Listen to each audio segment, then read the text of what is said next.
버스를 타고 규슈의 최고봉 구주산 들머리로 향했다. 버스에서는 차창 밖으로 풍경이 트이는 타이밍에 맞춰 꿈의 야마나미 하이웨이라는 오래된 노래가 흘러나왔다. 1964년 베프에서 아소쿠주 연산을 지나 나가사키까지 이어지는 야마나미 고속도로가 개통되었다. 이를 기념하여 만든 곡으로 경쾌한 멜로디가 버스 차창 밖으로 보이는 풍경을 노래하고 있다. 할머니 집에 낡은 전축에서 흘러나오는 음악처럼 노이즈가 섞인 노랫소리를 듣고 있으니 낯익은 향수가 느껴졌다.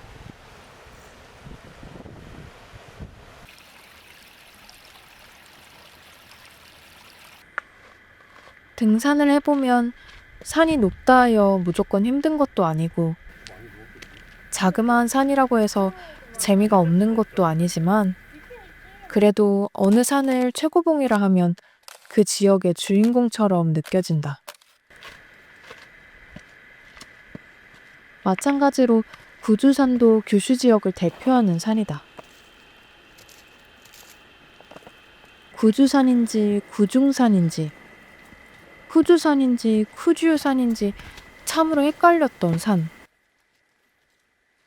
때문에 검색을 할 때도 몇 번이고 검색어를 바꿔가며 놓치는 정보가 있을까 불안해했다. 이는 이 산의 이름의 한자가 두 가지로 혼용된 탓이라고 한다. 정상 봉우리를 칭할 땐 오렐구 살주를 써서 구주라 하고 쿠주 연산을 뜻할 땐 9구의 무거울 줌을 쓴다 한다. 일본어로는 둘 다 쿠주라 하여 발음이 같으나 한국식으로 읽을 땐 이 둘의 발음이 달라 그런 혼선이 생겼나 보다. 우리는 정상을 다녀오는 1박의 짧은 코스를 다녀왔으니 구주산이라 하는 것이 맞을 것이다.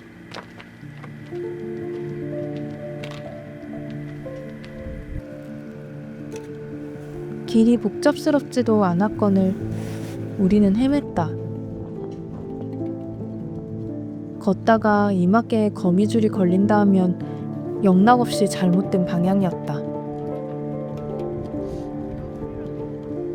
초반엔 그것도 모르고 길이 험하다며 앞으로 헤치고 나아갔더랬다. 겨울이라 그런지 사람이 밟아 다져진 길과 그저 풀이 말라붙은 풍경이 구분이 잘 가지 않은 탓에 생각 없이 걷다 보면 어느새 샛길로 빠져있곤 했다.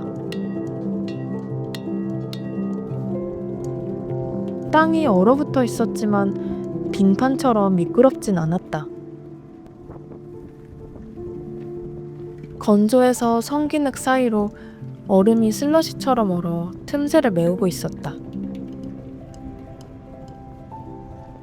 그 위를 밟을 때마다 사각사각 기분 좋은 소리가 났다.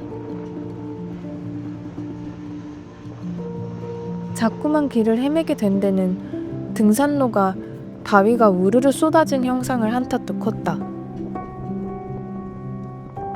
풀이 없는 구간은 그저 돌무더기가 이어질 뿐이라 길이 태가 나지 않았다.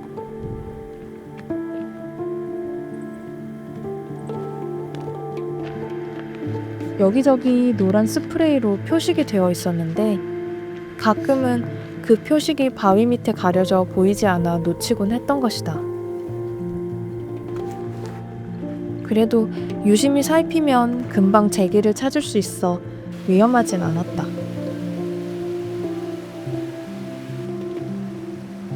몽블랑에서도 산장에 묵어보지 못했는데 한국에서도 대피소 예약이 힘들어 가보지 못했는데 일본에 계신 지인의 도움으로 난생 처음 산장에서 하룻밤을 지낼 수 있게 되었다. 인터넷 예약이 없고 전화로만 예약을 받기에 부득불 부탁을 드리게 되었는데 도착 후 이유를 알게 되었다. 이곳은 인터넷이 안 되더라.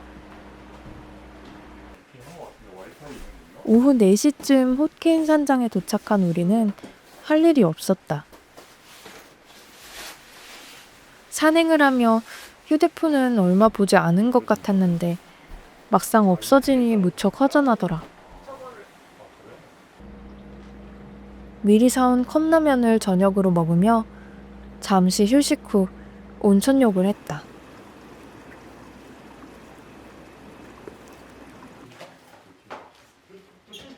산장에 묵는 게 처음인지라 비교군이 없어 당시에는 몰랐지만 이곳은 독특한 곳이었다. 정확하게는 해발 1303m 치고 꽤 호화로운 곳이었다.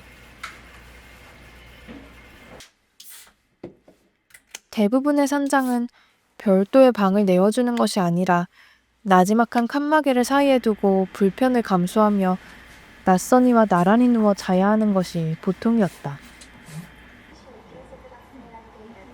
이곳은 호사스럽게도 널찍한 방을 내어주는 데다 묵직하고 두툼한 요이불, 후통까지 가지런히 준비되어 있다. 옆 건물로 건너가면 규슈 가장 높은 곳에 있다는 산중 온천이 있어 산행 내내 추위에 떨었던 몸을 녹일 수 있었다. 게다가 방을 안내할 때는 약도가 필요할 정도로 그 규모도 대단히 컸다. 그러니까 이곳은 산장이기도 하고 온천이기도 하고 135년을 지낸 오래된 료칸 같기도 했다.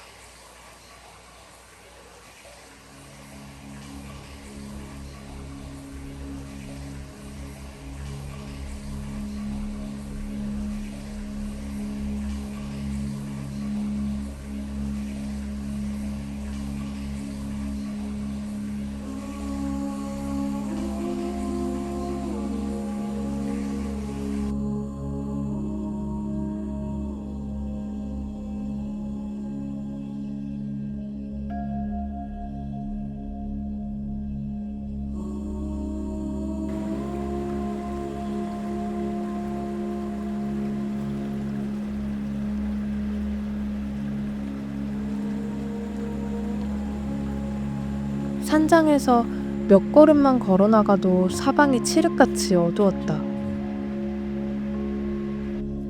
그 상태로 하늘을 올려다보며 눈이 어둠에 적응하기를 잠시 기다리면 우리 머리 위로 소복하게 쏟아지는 별무리와 은하수를 만난다. 산장을 지나 멀리 보이는 캠핑장에 텐트를 치는 상객들이 모여 부러워했었다.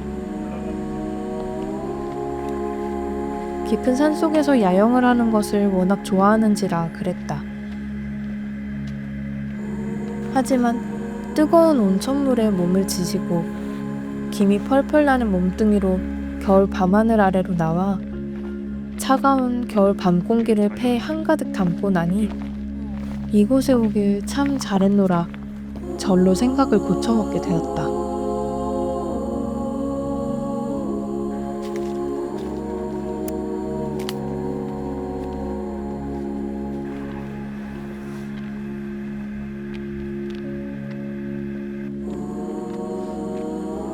보통 여행에선 늘 시간을 촘촘히 쓰는 우리였다. 산중에 인터넷 없이 덩그러니 보낸 시간이 다음 날이 되니 묘하게 생각나더라. 그도 디톡스였던 것 같다고 했다. 나무로 만들어져 소리가 울리는 마루, 창밖에 계곡물 흐르는 소리, 찬란한 별빛과 가볍게 챙겨온 허접한 저녁 식사까지 모두가 자극이더라. 휴대폰이 없으니 보고 듣고 느낄 거리가 지천이었다. 휴대폰이 나를 둔감하게 만들진 않았는지 생각해 보았다. 같은 시간도 더 또렷한 순간으로 채울 수 있었는데 말이다.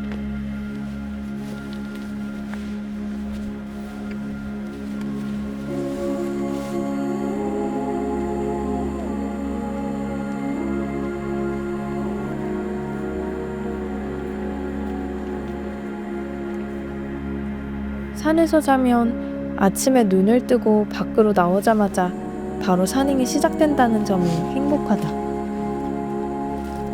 걷고 자고 또 걷는 시간. 참 아름다운 단순함이다. 어제 높은 데까지 이미 많이 올라온 덕분에 오늘은 거의 능선을 바라보며 걸었다. 고도가 높아지며 조금씩 멀리까지 시야가 닿자 저 멀리 펼쳐진 산봉우리들이 움직임을 멈춘 파도처럼 깔려 있었다. 눈도 없고 풀도 없는 산은 한사코 싫다며 이 계절의 등산을 피해왔던 나였는데 산은 사시사철 아름다울 뿐이었다.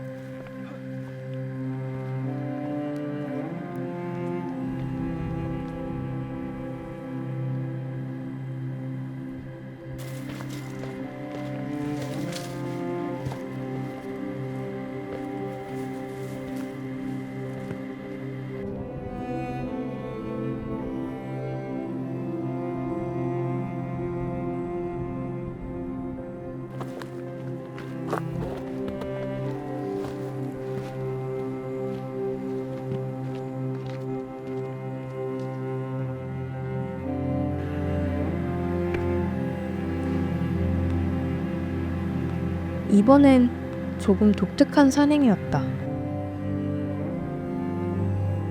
천천히 오르막을 올라 어느 지점에 당도하니 뾰족한 봉우리들이 나를 선택해달라는 듯 우리 앞에 줄지어 늘어섰다. 우리는 입맛대로 산을 골라 오르락 내리락 하며 앞으로 조금씩 나아가면 되었다. 신기한 점은 그렇게 옹기종기 붙어있는 봉우리들인데도 각각의 생김이 달랐다. 때문에 우리가 걷고 있는 등산로의 모습이 계속해서 바뀌었다. 바위를 타다가 모래를 밟다가 좁은 나무 틈새를 비집고 들다 풀밭도 걸었다. 그게 재미났다. 거기에 더해 조망이 쉴 새 없이 트인다. 그것도 여러 모습으로.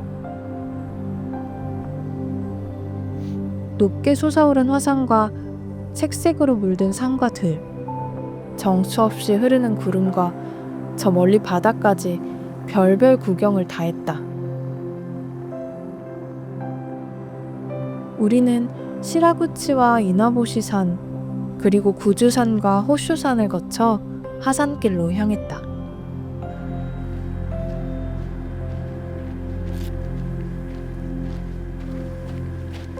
봉우리들이 서로 이웃하고 있기 때문에 꼭대기에 올라서면 내가 지나온 봉우리의 전체 모습을 볼 수 있었다.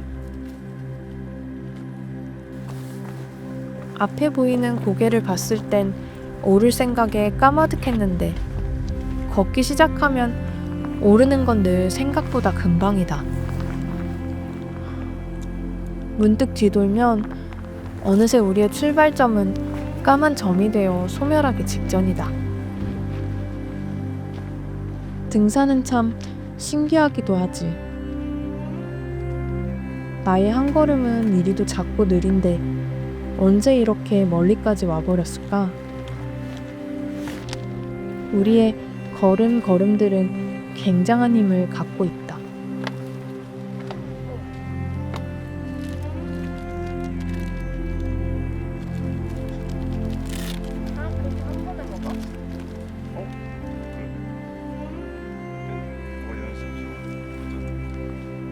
일본 사람들은 몽블랑 안 가도 되겠다.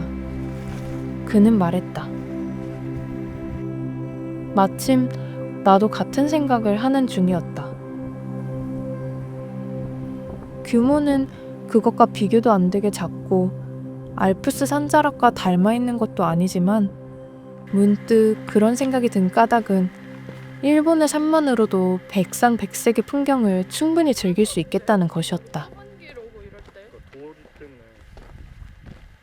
하산 지형이라 3,000m가 넘는 높은 산도 여럿인데다 독특한 암지를 갖고 있거나 산이 펼쳐진 규모가 굉장한 곳도 많았다. 북에서 남으로 길게 뻗은 나라다 보니 기후때도 지질 구조나 지형도 다양하다. 일본 내에서도 워낙 다양한 선택지가 있으니 굳이 멀리 가지 않아도 놀거리가 풍성해 보였다.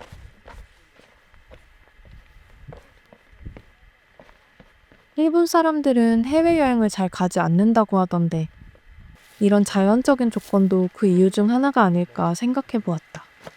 카파르니까 금방 갈 수 있어.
각 봉우리는 오를만 하다고 생각했는데 하산길에서 생각지 못한 복병을 만났다.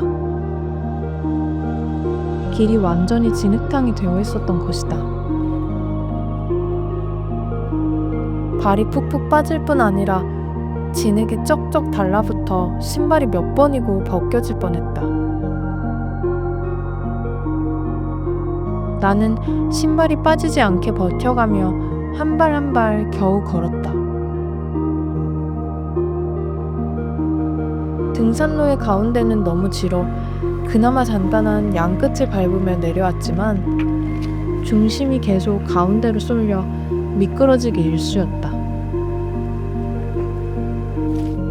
그렇게 한참을 걷다 방심한 순간 결국 나는 그 진흙 구덩이에 와장창 넘어지고 말았다.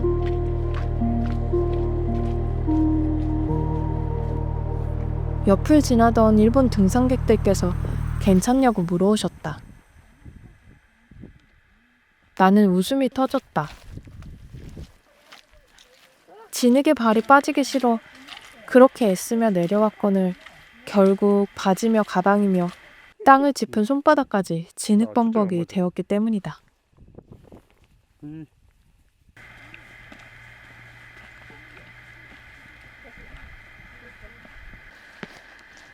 비 온 뒤의 산길, 죽이 된 흙길을 걷는 건 정말 싫다. 하지만 그런 길을 하는 수 없이 오래도록 걷다 보면 이상하게도 어느 순간 편안해진다. 어차피 이미 다 더러워졌으니 조심할 것도 오시며 신발을 털며 걸을 이유도 사라지는 것이다. 그때부터는 묘한 해방감이 든다. 이젠 어찌할 도리가 없으니 그냥 맘 편히 진흙탕을 터덜터덜 걷는 것이다. 더 엉망일 수 없을 만큼 엉망이 되어버린 순간 오히려 한없이 자유로워진다. 마치 우산을 챙기지 못한 날 속절없이 쏟아지는 비를 맞았을 때 이상하리만치 더 신이 나서 집까지 뛰어갔던 그런 날처럼 말이다.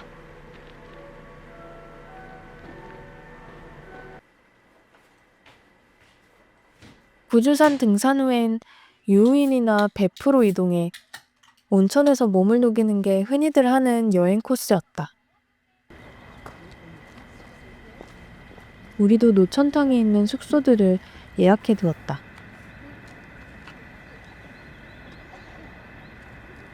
유인과 배프는 차로 30분 정도 거리로 가깝기에 우리는 두 곳 다 가보기로 했다.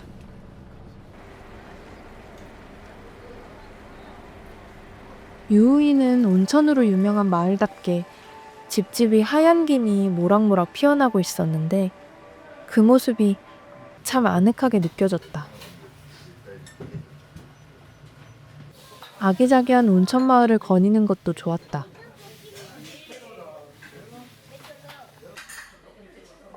데프에선 오래된 일본식 건물에서 묵었다. 기다랗게 이어진 복도와 듣기 좋은 소리가 나는 마룻바다. 옆으로 뚫린 미닫이 문 밖으로는 정갈한 일본식 정원이 내다보이는 곳이었다. 우리가 묵은 날 저녁엔 비가 추적추적 내리기 시작했다. 노천탕을 이용해 본 적이 없어 비가 와도 괜찮은 건지 조금 염려가 되었는데 숙소 직원분께서는 비가 오니 온천을 하기 더없이 좋은 날씨라고 하셨다. 과연 그랬다. 뽀얀 김이 차오르는 욕탕에 몸을 담그자 나의 어깨와 콧전 등엔 차가운 저녁 밤 공기가 스몄다. 그 온도차가 이번 여행의 피로를 모두 앗아가주는 것 같았다.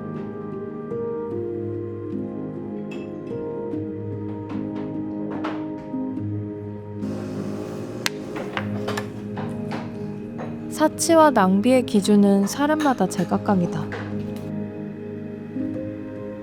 그럴 수밖에 없는 것이 무언가의 가치를 판단하는 일은 정답이 없기 때문이다. 누군가에게는 모처럼 해외에 나와서 등산을 하는 것이 굳이 사서 고생으로 보일 수 있고 또 다른 누군가에게는 매 끼니 맛있는 현지 음식을 먹는 것 자체가 여행의 목적일 수도 있다.